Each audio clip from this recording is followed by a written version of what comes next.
Welcome to the video lecture on Programming in C. In this video lecture, I will explain the concepts behind programs. Before discussing about how to develop programs, let us understand the need to develop programs. To understand this, let us think of the meaning and purpose of knowledge for human beings.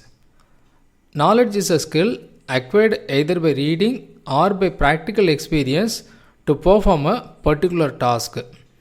Only with the help of knowledge, our brain is able to make us perform different tasks. Let us take the task of driving a car. To drive a car, one has to be physically competent since we need to use our hands, legs and eyes while driving a car. But we also need to have the knowledge of driving a car. To gain that knowledge, we need to go through some training. But the knowledge of driving a car is not sufficient to drive an airplane even though they are similar tasks. For that, we need to develop a separate knowledge. In the same way, to perform a new task with the help of computers, we need to create the appropriate knowledge for the computers. Programs are the ways to create and feed the knowledge for computers for performing the desired task. Only then we can utilize the hardware capabilities of computers for solving our problems. Now let us formally define a program. A program is a collection of instructions to be executed in sequence to obtain a desired result. To understand this point clearly, let us take a sample scenario. Consider an ATM machine which is being accessed by a person to withdraw money from his account. Now the ATM may facilitate his request by following 5 steps. The first step is the ATM should check whether the user's card is valid or not. If the card has expired or it has been blocked by the bank, then it will be rejected as invalid. Only if the card is valid, the system will move on to the second step. The second step is to ask the user to enter the PIN number and match it with the PIN number already stored in the computer for that particular card. If the PIN number does not match, then the transaction will be stopped. Only if the PIN number is valid, the third step will be executed. Now the user will be asked to enter the amount that he wants to withdraw from his account. It will be checked whether the entered amount is within the account balance. If it exceeds the balance in account, then a message saying insufficient account balance will be displayed. Otherwise, the request will be accepted and the money gets dispensed from the ATM machine. We can conceive these steps as sequence of instructions of a program and develop the program in a programming language. The instructions of a program can be categorized into 3 types: input, processing and output. From the previous example, let us try to identify the 3 types of instructions. The input needed from the user for that program is the PIN number and the amount of money to be withdrawn.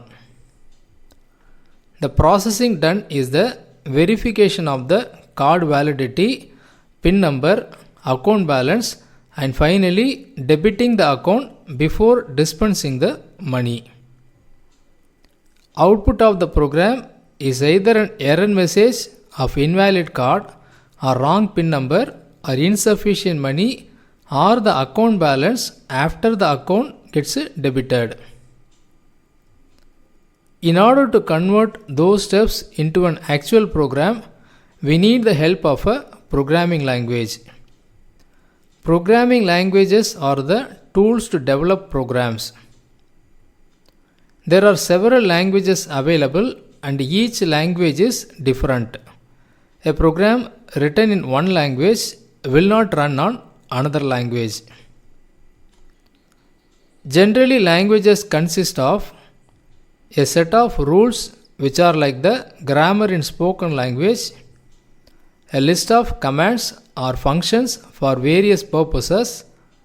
Programmers can make use of them in their programs. Statements that carry out arithmetic operations, conditional evaluations, control transfers, and so on. List of data types to declare variables needed for the programs. We will explore the concepts of data types and variables later. A translator to convert the programs into machine understandable codes. Compilers and interpreters are used as translators. Today, the programming languages that we use are falling under the category of high-level languages. Let us look at the characteristics of high-level languages. The major advantage of high-level languages is the ability to type the entire program in human understandable language like English.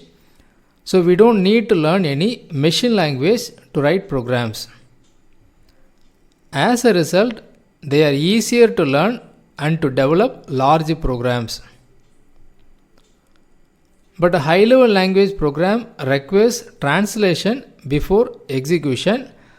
We can use a compiler for this task. High-level languages contain a large collection of built-in or library functions for various common tasks. We can utilize them in our programs.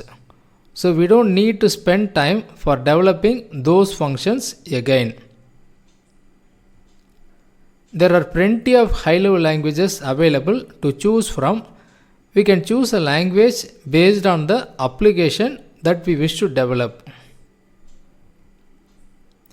It is important that we learn to develop correct programs. A program may be treated as wrong in two aspects. Either we may make syntax mistakes. Syntax is the collection of rules regarding the formation of statements as per the prescribed formats of the programming language. It is like the grammar of a language. Compiler will identify the syntax mistakes and helps us in rectifying the mistakes. Or we may make logical mistakes. Logic is the usage of correct statements and formulas to obtain the expected result. When we make logical mistake, compiler won't identify them, but we won't be getting the correct results. So it is the programmer's responsibility to identify logical mistakes and rectifying them.